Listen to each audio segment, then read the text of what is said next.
Hello guys, मैं बीनू यादव आप सभी का स्वागत करती हूं आपका अपना चैनल डिलाइट एजुकेशन पॉइंट में।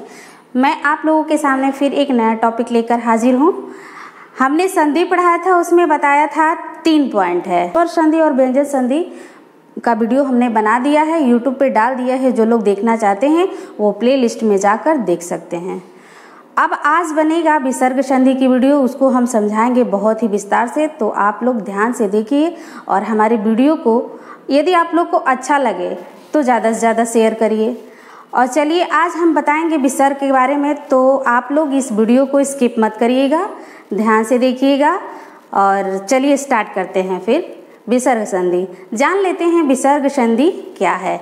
सबसे पहले जानिए विसर्ग क्या है। आप लोगों शब्दों में ये चीज़ देखा होगा, ठीक, इसको हम विसर्ग बोलते हैं।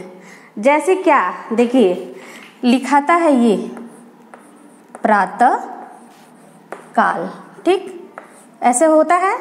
प्रातः काल जब लिखना रहता है तो ऐसे लिखाता है।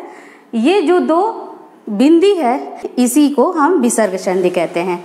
अब विसर्ग संधि की परिभाषा जान लेते हैं क्या है।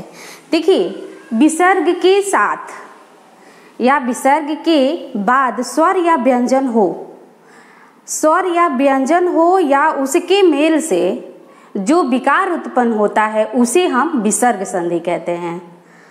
तो आप लोग को समझ में आया होगा, नहीं तो फिर हम इसको लिख देते हैं, आप लोग इसे नोट कर लीजिए, ज़्यादा अच्छा रहेगा।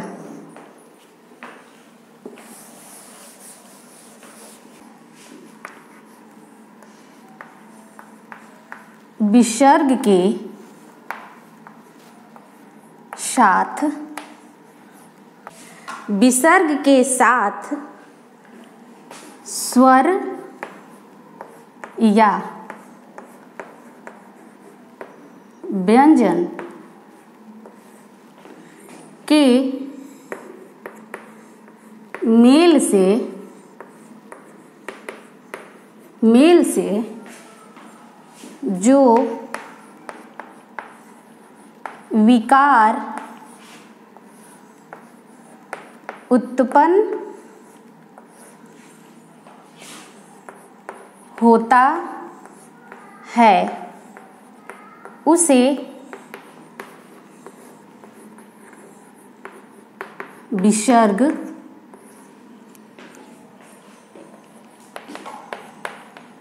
संधि कहते हैं। इसमें मेन क्या है, ये जो 2 पॉइंट दिखते हैं इसको हम विसर्ग कहते हैं। ये थी विसर्ग की परिभाषा, आप लोग चाहें तो नोट कर लीजिए। अब इसके कुछ नियम हैं, विसर्ग संधि के कुछ नियम हैं, उसको हम जानेंगे।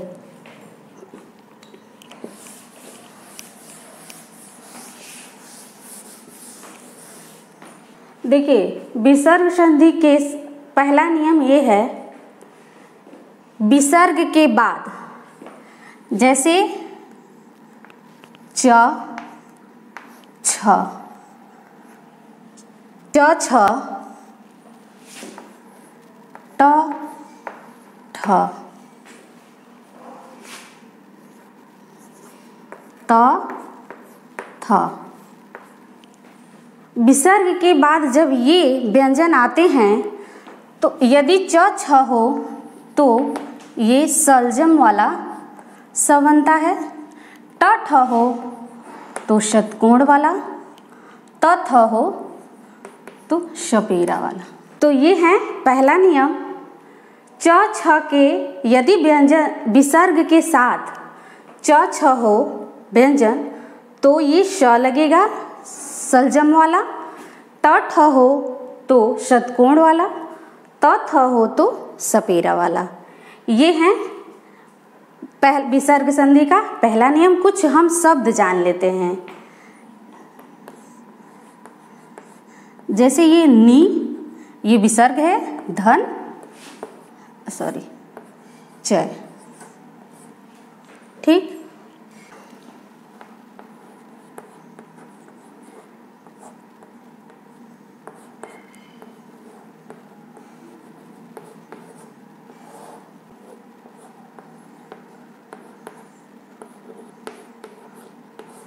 देखिए ये कुछ शब्द हैं, जैसे ये निधन चय है। अब ये क्या कह रहा है, विसर्ग संधि कह रहा है च छ जहाँ व्यंजन हो, विसर्ग के बाद जहाँ च छ हो वहाँ क्या बनेगा, श बनेगा। हलंत का मतलब होता है आधा स, तो ये बराबर क्या हो जाएगा, निश्चय। ये हो जाएगा निश्चय। ये धनु है, धनु धन टंकार, क्या कह रहा है, ट और ठ के बाद यदि ट और ठ हो तो ये षटकोण वाला बनेगा, तो बराबर क्या हो जाएगा, धनु आधा स, हलंत के साथ आधा स, धनुष टंकार। ये जैसे होगा धनुधन टंकार, तो ये कह रहा है ट ठ के साथ आधा सा लगेगा षटकोण वाला, तो हो जाएगा धनुष टंकार। अब निधन तार, अब त थ के साथ कौन सा लगेगा, छोटा सा लगेगा, तो बराबर हो जाएगा निस्तार, निस्तार। इसी तरह से और भी बहुत सारे शब्द हैं जो विसर्ग के साथ ऐसे परिवर्तन होते हैं। ये थे विसर्ग संधि के पहला नियम। अब देखेंगे दूसरा नियम।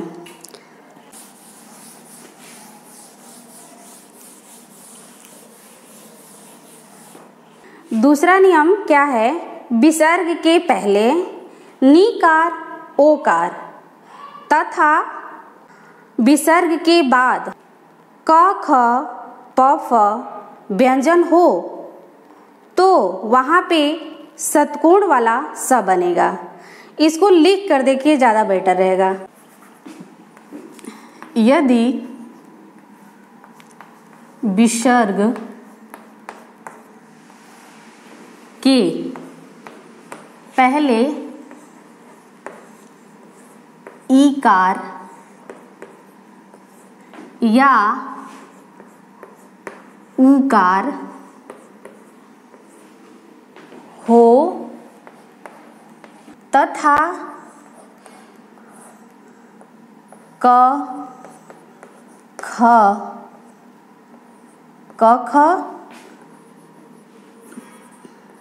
प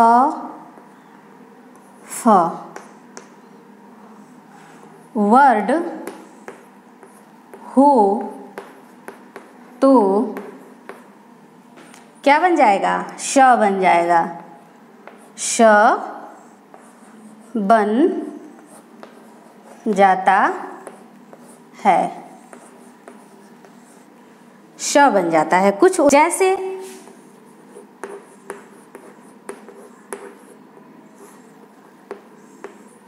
नी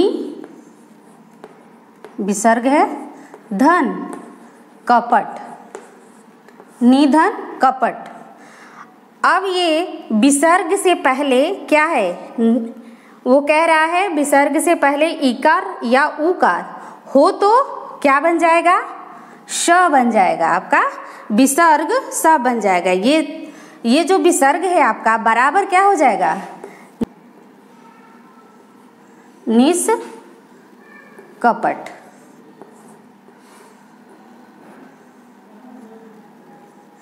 ये आपका निष्कपट हो जाएगा। दूसरा है नी धन फल, बराबर क्या हो जाएगा, ये विसर्ग फ भी है, क्या कह रहा है, क ख प फ वर्ड हो तो विसर्ग श बन जाएगा, बराबर फल। तीसरा देख लेते हैं, निधन पाप, निधन पाप बराबर प है तो निष्पाप। ये है आपके दूसरे नियम का उदाहरण। इसी तरह से और भी विसर्ग आएंगे और भी शब्द आएंगे जिसको हम चेंज कर सकते हैं। तो ये आप लोगों के लिए केवल 3 उदाहरण हैं। अब देखेंगे आप अगला नियम, देखेंगे हम अगला नियम।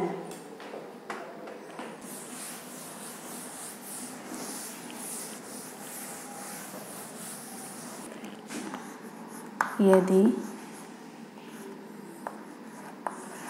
तीसरा नियम क्या है इसका? यदि विसर्ग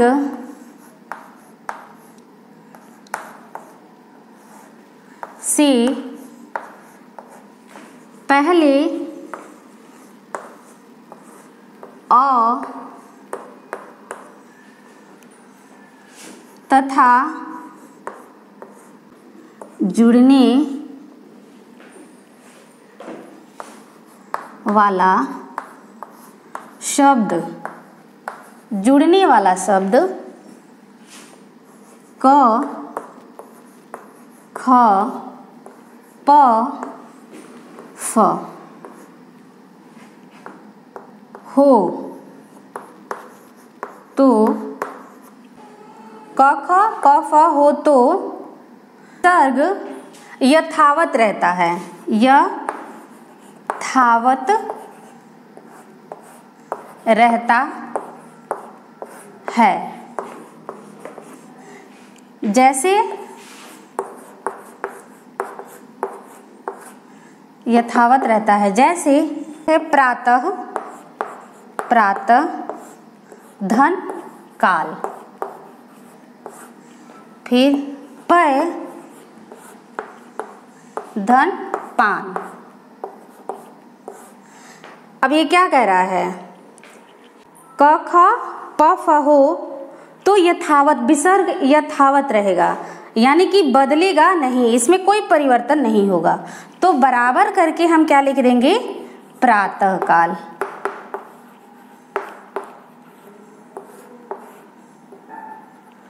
यहाँ हो जाएगा पै पान, पै पान। हमेशा ये जो नियम है बदलता नहीं है, यथावत रहता है। तीसरा नियम देखेंगे। चौथा नियम, चौथा नियम क्या है? यदि विसर्ग के पहले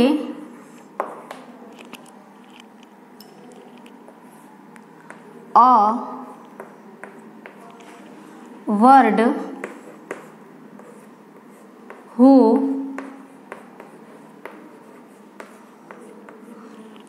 तथा जुड़ने वाला भी पहला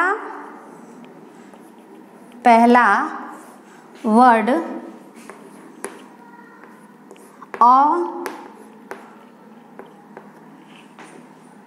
हो तो विसर्ग ओकार हो जाएगा, विसर्ग ओकार हो जाता है, ओकार हो जाता है। जैसे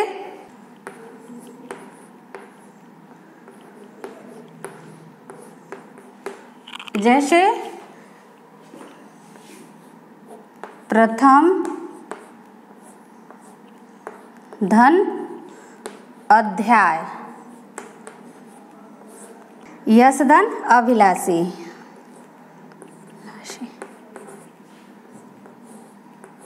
यशधन अभिलाषी। अब देखिए क्या कह रहा है? विसर्ग के पहले अ हो तो ओकार हो जाएगा, अ लुप्त हो जाएगा, छिप जाएगा। तो यहाँ पे क्या हो जाएगा? हो जाएगा आपका प्रथमोध्याय, प्रथमोध्याय। ये जो विसर्ग है आपका ओ बन गया। कह रहा है कि विसर्ग यदि अ वर्ड होगा, विसर्ग से पहले यदि अ वर्ड हो तो विसर्ग ओकार बन जाएगा, विसर्ग ओकार बन जाएगा। तो ये मिलके प्रथमा धन अध्याय का बराबर, हम इसको बराबर करेंगे तो हो जाएगा प्रथमोध्याय। यशधन अभिलाषी, तो ये हो जाएगा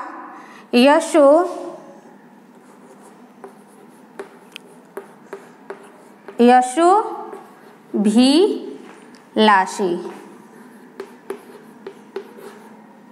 यशोभिलाषी। तो ये थे आपके चौथा नियम। अब देखेंगे पांचवा नियम।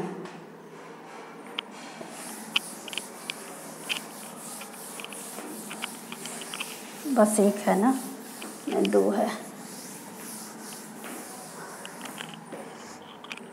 देख लेते हैं पांचवा।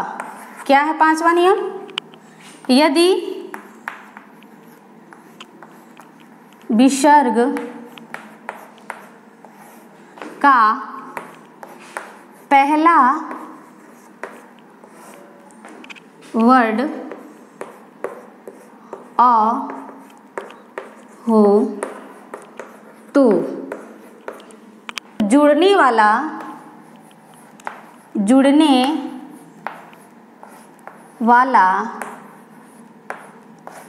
वर्ड अपने वर्ग का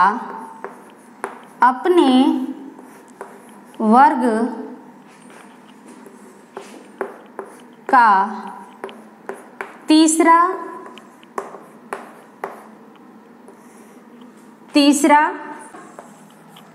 चौथा या पांचवा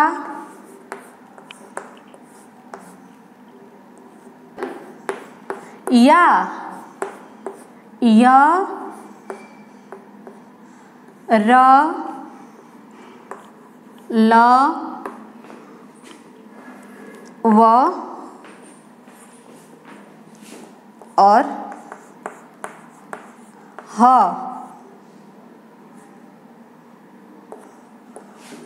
हो तो विसर्ग ऊ बन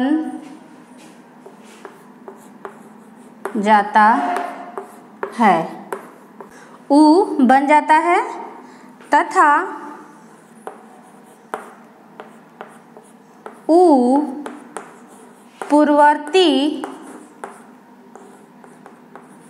पूर्ववर्तीय से मिलकर ओ बन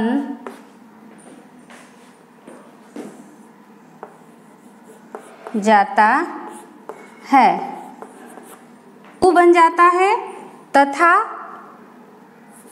पूर्ववर्ती अ से मिलकर ओ बन जाता है, पूर्ववर्ती अ से मिलकर ओ बन जाता है। हम अब उदाहरण देखेंगे इसका।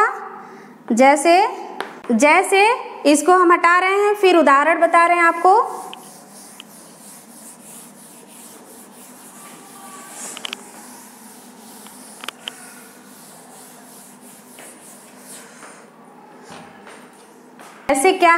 जैसे उदाहरण है, जैसे है मन धन रथ, मन धन रथ बराबर क्या हो जाएगा? मनोरथ, मनोरथ। जो पांचवा नियम था वो कह रहा था कि विसर्ग, यदि विसर्ग ऊ पूर्ववर्ती को अ से मिला देगा तो वो ओ बन जाएगा। ऊ पूर्ववर्ती वर्ड अ को मिलाएगा तो वो ओ बन जाएगा। तो ये मन धन रथ बराबर हो गया आपका मनोरथ। दूसरा है यश धन धरा। ये क्या हो जाएगा? यशोधरा, यशोधरा,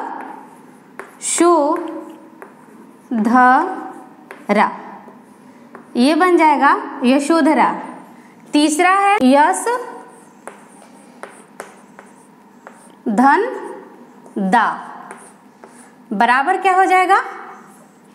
यशोदा, यशोदा। दा। तो ये थे आपके 5वां नियम। अब देखेंगे 6वां नियम है, वो लास्ट है। ये 6वां नियम है, देख लेते हैं। 6वां नियम क्या है? देखिए ध्यान से समझिएगा क्या कह रहा। यदि विसर्ग के पहले अ या आ को छोड़कर कोई दूसरा स्वर आए, अ या आ को छोड़कर कोई दूसरा स्वर आए, अथवा जुड़ने वाला वर्ड स्वर हो, वह वर्ड का जो जुड़ने वाला स्वर है उस वर्ड का अपने वर्ग का तीसरा, चौथा और 5वां वर्ड हो, या य, र, ल, व, ह हो, तो विसर्ग आपका क्या बन जाएगा? विसर्ग र बन जाता है। क्या हो जाता है? र। विसर्ग र बन जाता है। कुछ उदाहरण हम देख लेंगे, इसका कुछ नियम देखेंगे।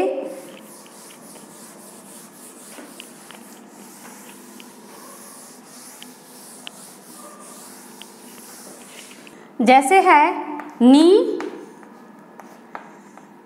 धन उ पाय, निधन उपाय।